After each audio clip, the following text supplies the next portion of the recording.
नमस्कार, RRC news के हिंदी समाचार बुलेटिन में मैं शीतल ठाकुर आपका हार्दिक स्वागत करती हूँ। सबसे पहले एक नजर आज की सुर्खियों पर। हेडलाइंस प्रस्तुत करता Marcus the readymade multibrand showroom. सर्वोत्तम quality, fresh stock, latest designs, reasonable rate. LRT college road, Raghuvanshi Mangal Karyalay के बाजू में, अकोला।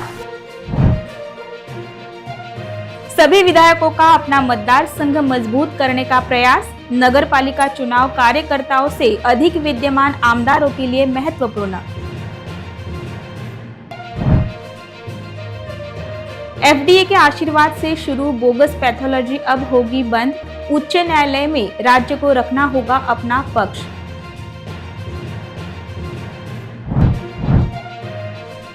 जनता सब्जी बाजार में सभी और गंदगी का आलम। गंदगी हटाने के लिए मनपा के स्वास्थ्य विभाग की लापरवाही।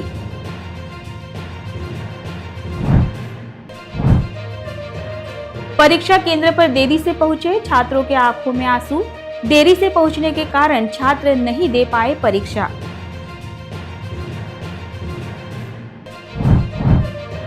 इस वर्ष सर्दी में अंडे खाना हुआ महंगा। पहली बार राज्य में अंडा थोक भाव में पहुंचा 7 रुपयों के पार। अब समाचार विस्तार से। जिले में नगर पालिका चुनाव में सभी दलों के कार्यकर्ता मैदान में उतरे हैं, लेकिन यह असली परीक्षा तो वर्तमान और पूर्व विधायकों और विधानसभा चुनाव लड़ चुके उम्मीदवारों की ही होगी। क्या विधायक विधानसभा में अपनी सफलता बरकरार रख पाएंगे या पराजित उम्मीदवार सीटें जीतकर अपनी हार का बदला लेंगे? इससे पता चलेगा कि वर्तमान और पूर्व विधायक अपने निर्वाचन क्षेत्रों में कितने मजबूत हैं। जिले में भाजपा के 3 विधायक हैं, रणधीर सावरकर, हरीश पिंपले और प्रकाश भारसाखले, जबकि बालापुर से शिवसेना ठाकरे गुट के विधायक नितिन देशमुख और अकोला पश्चिम से विधायक साजिद खान पठान नगर पालिकाओं के लिए प्रचार करते नजर आएंगे। वहीं वंचित बहुजन महासंघ की ताकत भी जिले में बड़ी है। उनके उम्मीदवार एडवोकेट बाला साहेब आम्बेडकर के करिश्मे पर वोट मांग रहे हैं। वर्तमान में जिले में किसी भी नगर पालिका में राजनीतिक दलों का कोई गठबंधन या मोर्चा नहीं है। प्रत्येक पार्टी अपने दम पर चुनाव लड़ रही है। इसीलिए यह कहना मुश्किल है कि इस साल किसका झंडा फहराया जाएगा। सभी वर्तमान और पूर्व विधायकों ने कार्यकर्ताओं के इस चुनाव में प्रचार का जिम्मा अपने कंधों पर ले लिया है। सभी जानते हैं कि कार्यकर्ताओं की जीत का मतलब है कि पार्टी नेतृत्व की नजर में उनका महत्व बढ़ जाएगा। इसीलिए सभी ने चुनाव में प्रचार की जिम्मेदारी अपने कंधों पर ले ली है। जिले में पातुर को छोड़कर अकोट, बालापुर, मुर्तिजापुर, तेल्हारा, हिवरखेड़ नगर पालिका और बार्शी टाकली पंचायत में चुनाव हो रहा है। लेकिन राजनीतिक माहौल ऐसा बन गया है कि मानो विधानसभा चुनाव हो। भाजपा के तीनों विधायक अपना दबदबा कायम रखने के लिए मैदान में उतरेंगे, जबकि बालापुर के विधायक नितिन देशमुख अपने कट्टर शिव सैनिकों के बल पर शिवसेना ठाकरे गुट के लिए ताकत झोंकेंगे। वहीं कांग्रेस के विधायक साजिद पठान अपने कांग्रेस कार्यकर्ताओं के बल पर पुरजोर प्रयास करेंगे। इसी के साथ अब सभी राजनीतिक पार्टी के वरिष्ठ नेता भी प्रचार के लिए आएंगे। 26 तारीख को सभी उम्मीदवारों को चुनाव चिन्ह मिलने के बाद प्रचार का असली मजा आएगा। इस चुनाव में सभी राजनीतिक पक्षों ने पिछली बार चुनकर आए नगर सेवकों को घर का रास्ता दिखाया है, जिसके चलते यह पूर्व नगर सेवक बगावत पर उतर आए हैं। इन बागी पूर्व नगर सेवकों का सामना यह सभी वर्तमान व पूर्व विधायक किस तरह करते हैं, इस ओर जनता का ध्यान लगा है। केवल MBBS, MD पैथोलॉजी, माइक्रोबायोलॉजिस्ट और बायोकेमिस्ट डॉक्टर ही रक्त परीक्षण पैथोलॉजी चला सकते हैं। इसके विपरीत शहर में दिखाई दे रहा है। शहर में कई ऐसे पैथोलॉजी है जहां केवल DMLT हुए लोग खून की जांच कर रहे हैं। इस गंभीर मामले की ओर अन्न व औषध विभाग का दुर्लक्ष्य हो रहा है। बॉम्बे हाई कोर्ट की नागपुर पीठ में एक आपराधिक जनहित याचिका दायर की गई है, जिसमें दावा किया गया है कि राज्य भर में हजारों पैथोलॉजी लैब अवैध रूप से उन तकनीशियनों द्वारा चलाई जा रही है जिन्होंने केवल diploma in medical laboratories technology DMLT और certificate in medical laboratories technology पाठ्यक्रम पूरा कर लिया है, जिससे आम नागरिकों की जान जोखिम में है। हाईकोर्ट ने राज्य सरकार के सचिव और मेडिकल शिक्षा विभाग के प्रधान सचिव समेत 7 प्रतिवादियों को इस मामले में 7 जनवरी तक जवाब दाखिल करने का आदेश दिया है। यवतमाल के सामाजिक कार्यकर्ता दिगंबर पसगड़े ने यह याचिका दायर की है। न्यायमूर्ति अनिल किलोर और न्यायमूर्ति रजनीश व्यास की खंडपीठ के समक्ष मामले की सुनवाई हुई। इस फैसले के अनुसार पैथोलॉजी में काम करने वाले ये तकनीशियन पैथोलॉजिस्ट नहीं है, इसीलिए वे स्वतंत्र रूप से कोई पैथोलॉजी संचालित नहीं कर सकते हैं। मेडिकल काउंसिल से पंजीकृत पैथोलॉजिस्ट द्वारा प्रमाणित व्यक्ति ही जांच रिपोर्ट दे सकता है। कोई भी व्यक्ति, मरीज, संस्था या डॉक्टर इसे नहीं दे सकता। राज्य सरकार ने कहा है कि बिना पंजीकृत पैथोलॉजिस्ट के चल रही पैथोलॉजी बंद होनी चाहिए। इसका फैसला जल्द ही आएगा। महापालिका द्वारा हर महीने करोड़ों रुपए कचरा संग्रहण पर खर्च किए जाने के बावजूद शहर की मुख्य सब्जी मंडी में व्याप्त गंदगी आम नागरिकों के स्वास्थ्य के लिए खतरा बन गई है, जो शहर के नागरिकों के लिए कतई योग्य नहीं है। इस प्रमुख समस्या के प्रति जनप्रतिनिधियों और महापालिका प्रशासन की लापरवाही उजागर हो रही है। अकोला महापालिका द्वारा कचरा संग्रहण पर हर महीने 4 से 5 करोड़ रुपए खर्च किए जाते हैं। कचरा संकलन के लिए महापालिका स्वास्थ्य विभाग के हजारों कर्मचारी, सैकड़ों वाहन, ठेकेदार और घंटा गाड़ियां कार्यरत है। इतने भारी खर्च और व्यवस्था के बावजूद शहर की मुख्य सब्जी मंडी में कचरे के ढेर लगे हुए हैं, जिससे नागरिकों को गंदगी के बीच से ही सब्जियां खरीदनी पड़ रही है। यह अस्वच्छ भयावह स्थिति अकोला वासियों के स्वास्थ्य को खतरे में डाल रही है। ऐसा लगता है कि मनपा आयुक्त इस गंभीर समस्या की ओर अनदेखी कर रहे हैं। इतना ही नहीं, शहर के जनप्रतिनिधि भी इन सारी व्यवस्थाओं के प्रति उदासीन दिखाई दे रहे हैं। सब्जी मंडी जैसे सार्वजनिक स्थानों पर जहां रोजाना हजारों लोग खरीदारी करने आते हैं, उन सभी स्वास्थ्य के लिए ऐसी अस्वच्छता एक बड़ा खतरा है। इससे महामारी फैलने की आशंका बढ़ जाती है और शहर वासियों का स्वास्थ्य खतरे में पड़ सकता है। मनपा प्रशासन को इस पर तुरंत ध्यान देते हुए और सिर्फ कागजात पर खर्च करने के बजाय वास्तविक कचरा प्रबंधन में सुधार करने की जरूरत है। शिक्षक पात्रता प्रवेश परीक्षा के लिए देर से आने वाले अभ्यर्थियों को आज प्रवेश नहीं दिया गया। उनसे उनका साल बर्बाद होता दिखाई दे रहा है। उन्हें केंद्र पहुंचने के लिए 10 बजे का समय दिया गया था, लेकिन कुछ विद्यार्थी थोड़ी देर से पहुंचे तो उन्हें परीक्षा से वंचित रहना पड़ा। इससे खासकर पिछले कई वर्षों से परीक्षा की तैयारी कर रहे अभ्यर्थियों की आंखों में आंसू आ गए। आप ले सकते हैं। स्टूडेंट क्या घर से आ रहे हैं क्या वहाँ से आ रहे हैं ना? कहाँ से आ रहे हैं सर? कौन सा नियम है बताइए मुझे नियम बताइए आप। सर लवकर घ्या. बुलाओ जल्दी बुलाओ. और टाइम डिले कर रहे हो आप. सर तुम्ही वेळ वाढवून देशाल का सर? त्यांनी परवानगी दिल्यावर 10:30ला पेपर स्टार्ट होणार आहे ना सर? 10:15 वाजले सध्या. सर बोला सर. सर एक मिनिट परवानगी कोणाकडून घेत आहे तुम्ही? हे पाय पर्यवेक्षकांना अंतर घेत आहे पण विद्यार्थ्यांना आतमध्ये घेत नाही.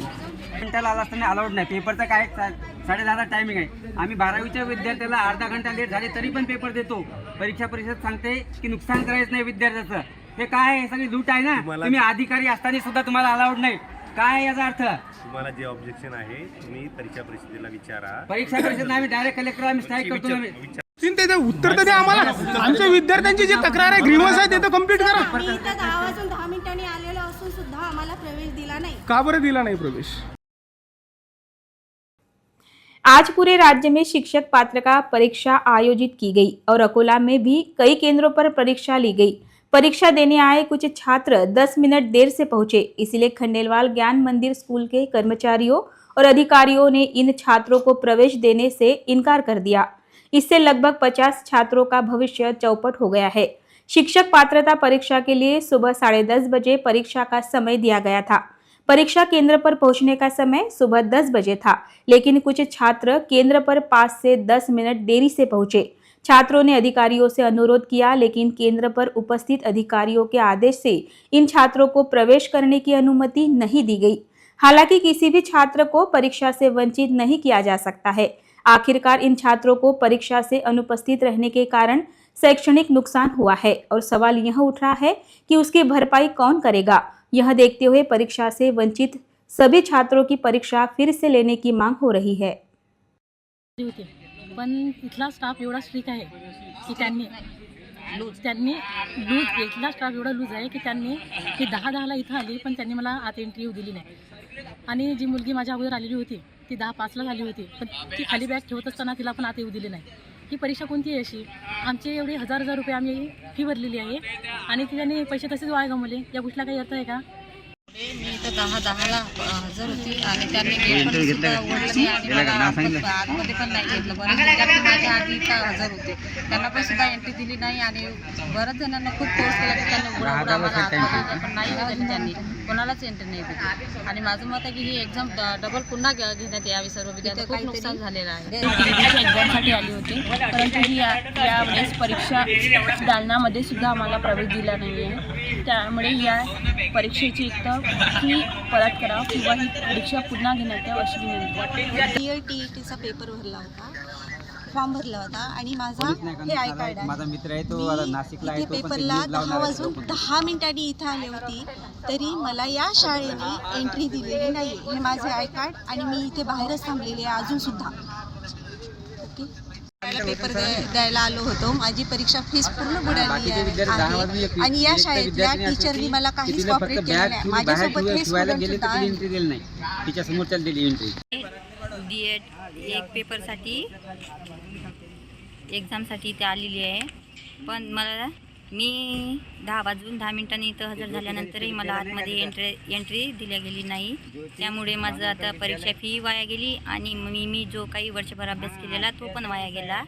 हे माझं काहीतरी याच्यामधून फी किंवा पेपर रिटर्न घेण्यात यावा एवढी विनंती. ठंड बढ़ते ही अंडों की मांग काफी बढ़ जाती है, क्योंकि अंडे पौष्टिक होते हैं और उनमें मिलावट की संभावना बेहद कम होती है। बीते 2 दिनों से अंडे महंगे हो गए हैं। होलसेल रेट में 7 रुपए में एक अंडा बिक रहा है, जबकि रिटेल में 8 से 10 रुपए तक अंडों की बिक्री हो रही है। कहते हैं संडे हो या मंडे रोज खाओ अंडे, लेकिन इन अंडों की सर्दी का आगमन होते ही मांग बढ़ जाती है। लेकिन बीते 2-3 दिनों से राज्य में अंडों की कीमत इस समय अपने अब तक के सबसे ऊंचे स्तर पर पहुंच गई है।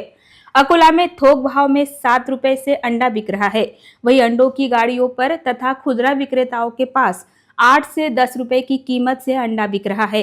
राज्य में रोजाना लगभग 3 करोड़ अंडों की मांग है, जबकि सप्लाई में लगभग 1.5 करोड़ अंडों की कमी हो गई है। राज्य के अलावा आंध्र प्रदेश और तमिलनाडु से अंडों की आवक होती है, लेकिन पोल्ट्री बीमारियों के कारण अंडों का उत्पादन घट गया है। अंडों का उत्पादन घटने से व अंडों की मांग बढ़ने से अंडों के दाम भड़क गए हैं। अभी रेट और ऊपर जाने की उम्मीद पोल्ट्री कारोबारी लग रहे हैं। पोल्ट्री के अंडों के साथ साथ देसी अंडे के भाव भी आसमान छू रहे हैं। इन दिनों शहर में देसी अंडा 15 रुपए नग के हिसाब से बिक रहा है। अंडा विक्रेताओं के मुताबिक पिछले साल इसी दिन अंडे की थोक कीमत 6 रुपए थी, जबकि इस बार सीधा 7 रुपए तक पहुंच गई है। ठंड के दिनों में अंडों की मांग बढ़ जाती है। अंडे पौष्टिक होते हैं और उनमें मिलावट की संभावना बेहद कम होती है। इसके अलावा बिरयानी, समोसा और कई फास्ट फूड डिशेज में अंडे का इस्तेमाल बढ़ा है, जिससे मांग और तेज हुई है। अंडों के दाम बढ़ाने के बाद भी नागरिक उसे खरीदने के लिए विवश हो रहे हैं।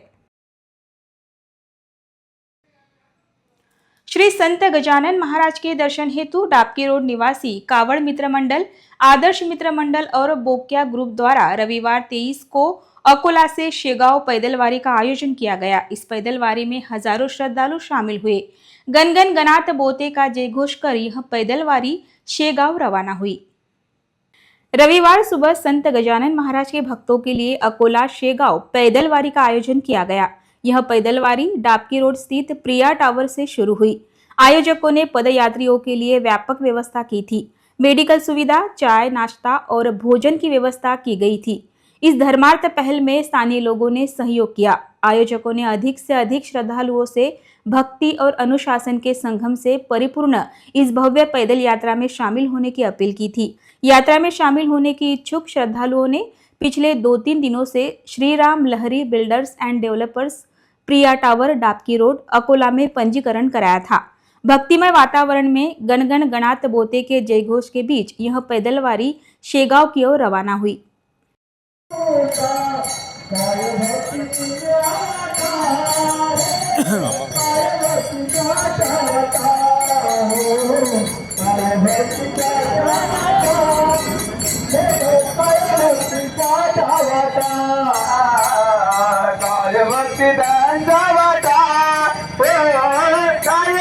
जय गजानन। सर्दियों में शारीरिक स्वास्थ्य का भी ध्यान रखा जाता है। खासकर इन दिनों मौसम ठंड होने के कारण पौष्टिक लड्डुओं की मांग बढ़ जाती है। बाजार में लड्डू रेडीमेड मिलते हैं, साथ ही पौष्टिक लड्डू घर पर भी बनाए जाते हैं। इस समय बाजार में काजू, बादाम, गोडंबी, किशमिश, गोंद और शुद्ध घी की मांग अधिक हो रही है। सर्दी का मौसम स्वास्थ्य के लिए अच्छा होता है, इसीलिए घर के सदस्यों के स्वास्थ्य के लिए गृहिणियां और मातृशक्ति घर में सभी के लिए पौष्टिक लड्डू बना रही है। इस साल सभी सूखा मेवा की कीमतों में कमी आने के कारण गृहिणियों का लड्डू बनाने का उत्साह बढ़ गया है। इन दिनों बाजार में काजू 800 से 900 रुपए प्रति किलो, बादाम 900 रुपए प्रति किलो, अखरोट 1200 रुपए प्रति किलो, गोडंबी 350 रुपए पाव, सूखा खजूर 600 रुपए प्रति किलो, खाने वाला गोंद 320 रुपए प्रति किलो और शुद्ध घी 800 रुपए प्रति किलो बिक रहा है। पिछले साल की तुलना में सूखे मेवों की कीमतों में कमी आई है। विक्रेताओं ने कहा है कि यह जीएसटी दरों में कमी का नतीजा है, जिसके चलते गृहिणियां पौष्टिक लड्डू तैयार करती नजर आ रही है। यह पौष्टिक लड्डू घर में सभी के काम आते हैं। इस समय बाजार में ग्राहकों द्वारा सूखे मेवे खरीदने का चलन बढ़ गया है। बाजार में सूखे मेवों की भारी मांग है और व्यापारियों का कहना है कि बढ़ती मांग के कारण कीमतों में तेजी आई है। निम्बा बालापुर गांव को राज्य राजमार्ग से जोड़ने वाली 2.5 किलोमीटर लंबी कच्ची सड़क पर अभी तक पूरी तरह से डामरीकरण नहीं किया गया है। इसके विरोध में ग्रामीणों ने आगामी सभी चुनावों का सामूहिक बहिष्कार करने की घोषणा की है। गांव को जोड़ने वाली निम्बी फाटा सड़क अकोला, जलगांव, जामोद, मुक्ताई नगर राज्य राजमार्ग से जुड़ी है और यह सड़क दिन ब दिन खराब होती जा रही है।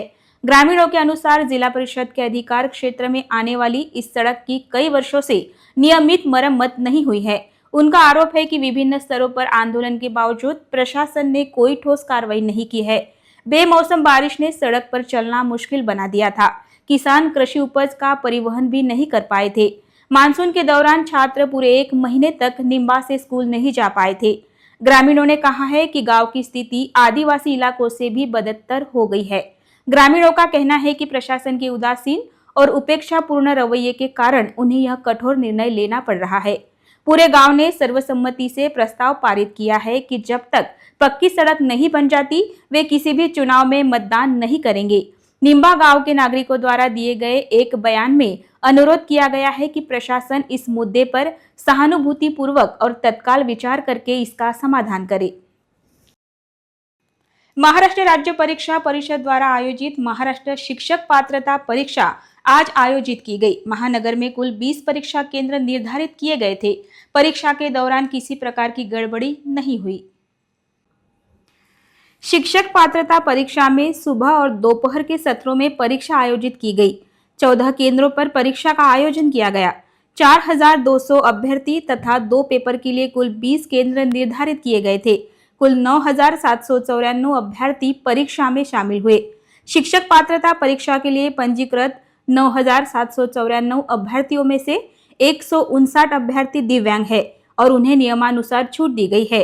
सीसीटीवी निगरानी में आयोजित परीक्षा केंद्र पर अनुचित प्रकार रोकने के लिए अभ्यर्थियों की बायोमेट्रिक प्रणाली, फेस स्कैनिंग और मेटल डिटेक्टर जांच की गई। सभी अभ्यर्थी प्रत्येक परीक्षा केंद्र और प्रत्येक कक्षा में एमआई तकनीक पर आधारित सीसीटीवी की निगरानी में रहे। परीक्षा के सुचारू संचालन के लिए शिक्षा अधिकारी कार्यालय में एक जिला नियंत्रण कक्ष स्थापित किया गया था। परीक्षा के योग्य नियोजन हेतु 1 जिला पर्यवेक्षक, 5 जोनल अधिकारी, 20 सहायक पर्यवेक्षक, 20 केंद्र निदेशक, 52 पर्यवेक्षक और 241 निरीक्षक नियुक्त किए गए थे। सभी अभ्यर्थियों की फोटो व्यू प्रणाली के माध्यम से जांच की गई।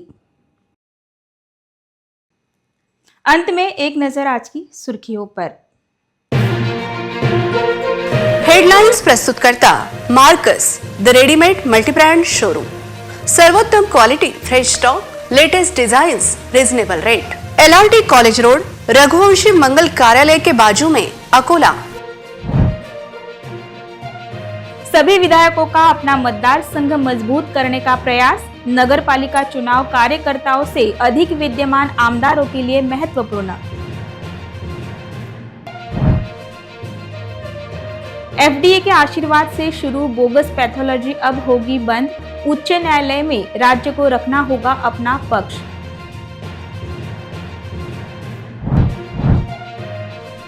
जनता सब्जी बाजार में सभी और गंदगी का आलम, गंदगी हटाने के लिए मनपा के स्वास्थ्य विभाग की लापरवाही।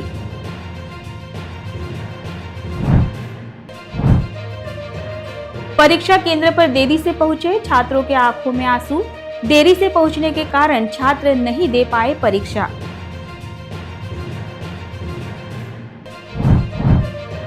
इस वर्ष सर्दी में अंडे खाना हुआ महंगा, पहली बार राज्य में अंडा थोक भाव में पहुंचा 7 रुपयों के पार।